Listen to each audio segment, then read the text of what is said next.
Welcome guys to another episode on the Extra Mile. My name is Alex and today we will try to demystify the strut bar a little bit. First I will tell you what they are, what they're supposed to do, and then we will take the car out for a ride, and then I will explain to you three major things that have changed since I've installed them. There are quite significant changes that you really will feel. So yeah, let's dive right into this.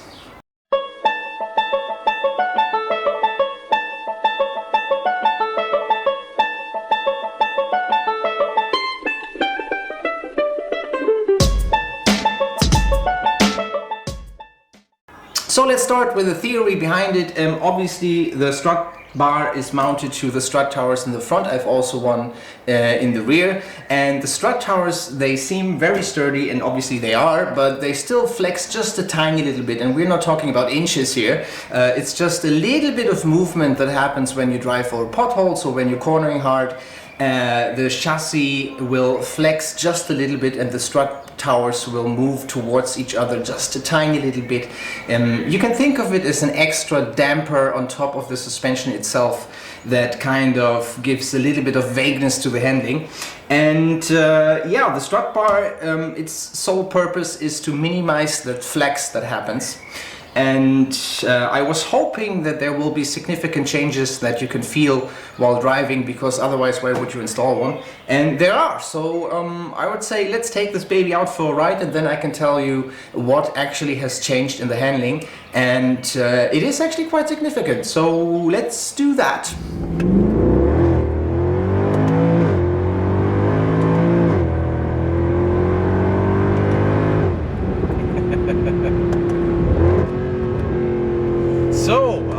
Yeah, the very first area where you will notice the difference is the actual rigidity of the car. And how do you notice that? Well, this is a car that is pretty much 10 years old, actually a little bit older. It was produced in 2008 and sold in 2009.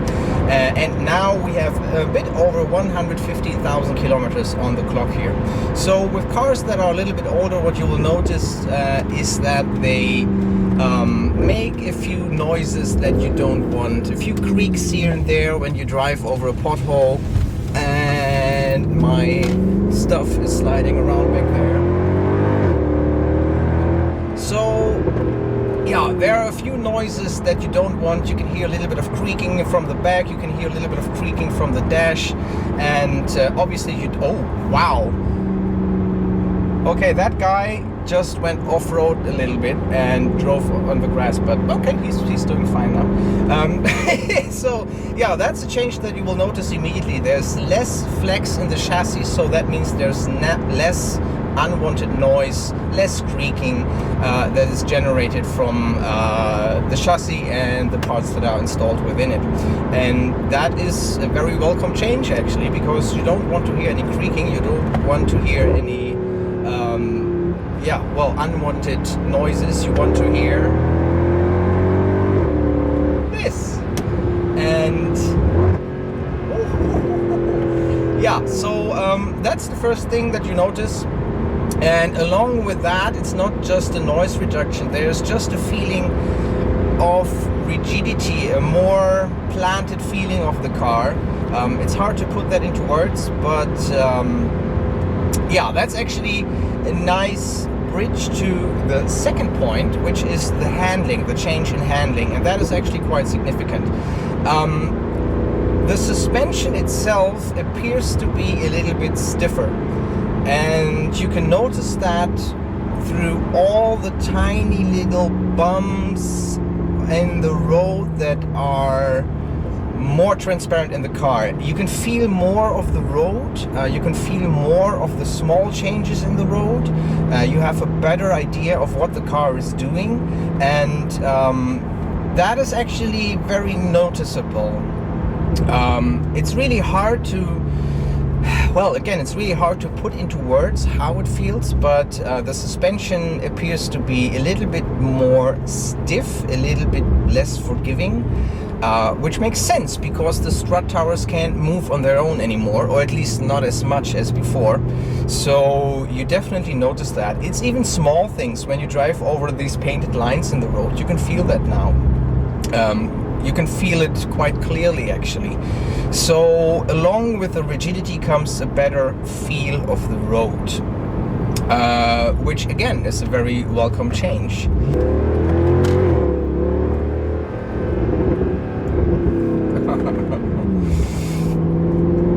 So another part that has changed quite dramatically is the way the steering feels, especially not small movements around the center, even though that feels a little bit better as well, but it's when you really start to corner hard and when you turn in quickly, that's where you feel a change.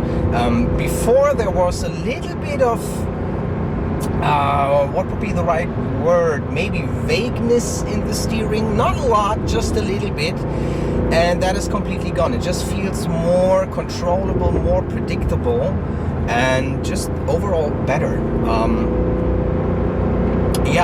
It's really noticeable when you're cornering hard, which is tricky to do here in this area where I am right now, because we just usually well, the roads are pretty straight here, unfortunately.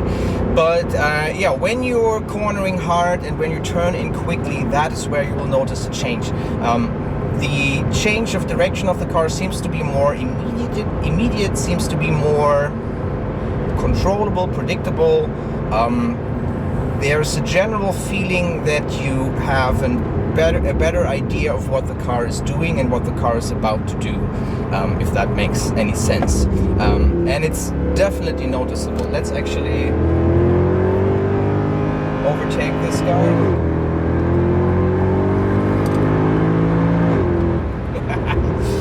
So yeah, listen to that.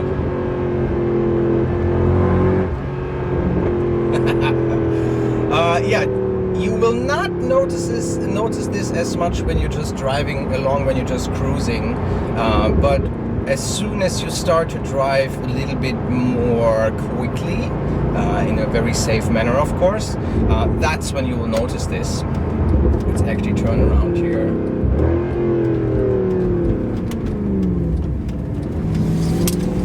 And the change is actually quite significant. If you drive your car every day, and if you drive it quickly every now and then you will immediately notice that change.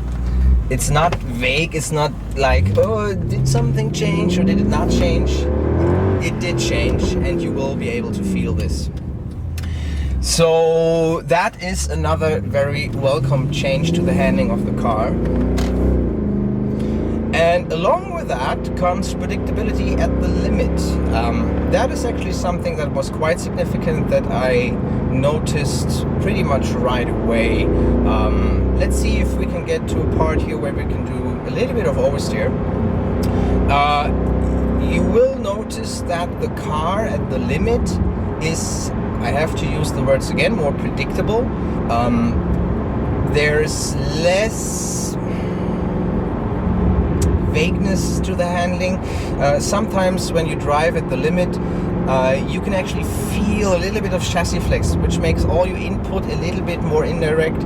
Everything feels more planted, everything feels more, again, predictable, which is the key word here, I suppose. And everything feels just better. It feels like you're getting more feedback, like your input is more stable. It is definitely very noticeable, but mostly noticeable at the limit. What I also thought that I felt, and that might be placebo, I'm not quite sure about that, is that the maximum grip, the maximum cornering speeds that you can achieve, this is actually here. I don't know if you could hear that, but that was a good example. That's just a stripe on the road that divided two lanes, and now when I drive over that, it's like driving over small bumps. You can actually feel that, you can hear the difference, that the suspension seems to be quite a little bit stiffer. But yeah, I had the feeling that I could attack corners a little bit harder overall, that there's more grip to be had when you're cornering hard. I don't know if that is actually the case, or if it just feels that way, because I'm not quite sure how that could be possible.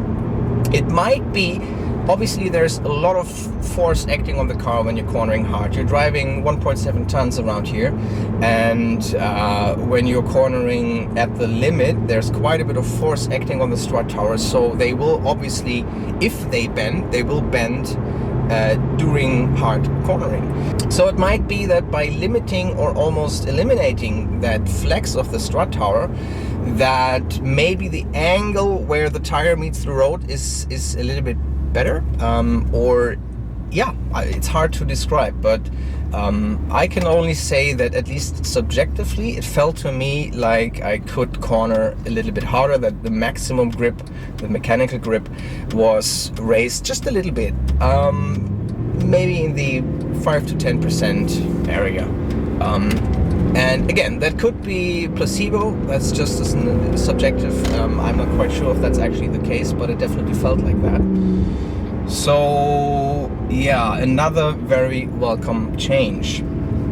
So here's another example. I'm quite curious to see if you can actually hear that in the video, but here's another striped line. And it's just a line on the road, but you can actually hear and feel it very, very clearly in the car now. And before, especially these tiny little movements, these tiny little changes in the road surface, they were kind of swallowed up by the suspension. And that's actually quite a significant change. The suspension sounds different when you drive over potholes or over little bumps like this.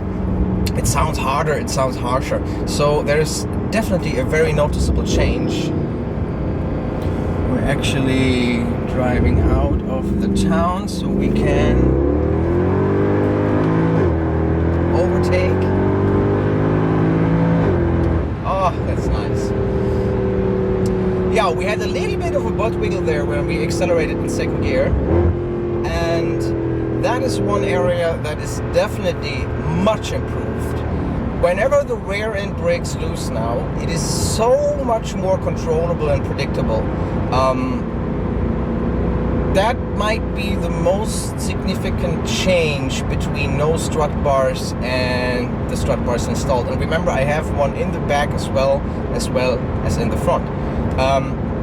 And yeah, that is very, very noticeable. Whenever the rear end breaks loose, it's not like it was not controllable before. It was, but it feels more, again, predictable. It feels more controllable. You get a more direct feedback of what the car is doing, and overall there's just less vagueness in the handling, I would say. So let's find a place where we can go a little bit sideways so I can demonstrate that to you.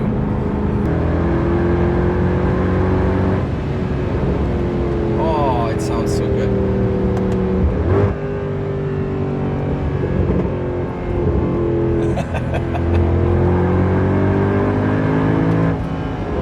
Oh, that's nice. Okay, this might be a corner where we can drive a little bit sideways. Ah, there was a car coming the other way. But yeah, we had a little bit of a butt wiggle there again, and it is very noticeable that the car is easier to control at the limit, let's put it that way. There's less vagueness in the steering, there's less vagueness in the chassis, and the suspension can do its job a lot better when the chassis does not flex on top of the suspension. So let's actually turn around here.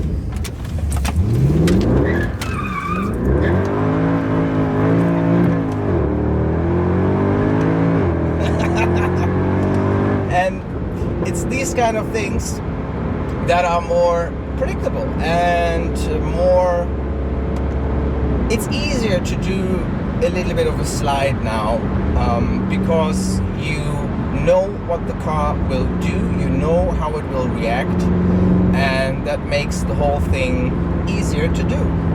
Another thing that I've noticed, which might be, or which will be my last point, I think, is that the car tracks better over bumps, so especially when you're driving quickly. So usually what happens, or before I had the strut bar, what happens when you drive over some bumps or the road gets a little bit bumpy and uneven, you kind of have to correct a bit more with your steering wheel to keep the car in a straight line. With the strut bars installed, you don't have to do that as much. It's easier, or the car keeps itself in a straight line a little bit more than before, which makes sense if you think about it, because let's say there's a bump on one side of the road that you drive through it, and there's quite a bit of mass acting on the suspension and on the strut tower as well, so that will cause it to flex a little bit. That might cause the wheel to angle a little bit more, which might cause the car to, you know, veer off to the left or to the right a little bit. And with the strut bar installed, you minimize that flex, so the car will basically drive straight over those bumps without you having to correct it as much. That is another thing that I've noticed. But again, overall, you will only notice the effects of the front and rear strut brace if you drive your car quickly, or at least at a decent pace. That's where you will notice it most. So yeah, I think this is it for this episode, guys. Let me know in the comments if you have any further questions. Installation of the strut bars is extremely easy. I have gone over that in past episodes. So it's relatively cheap as well. So it is a very decent upgrade if you like to drive your car quickly, within legal parameters, of course, always. So yeah, this is it, guys, for this episode. As I said, let me know if you have any further questions. I'll always be happy to answer them. And with that, I sign off, and I hope you have a great day, guys. Bye bye.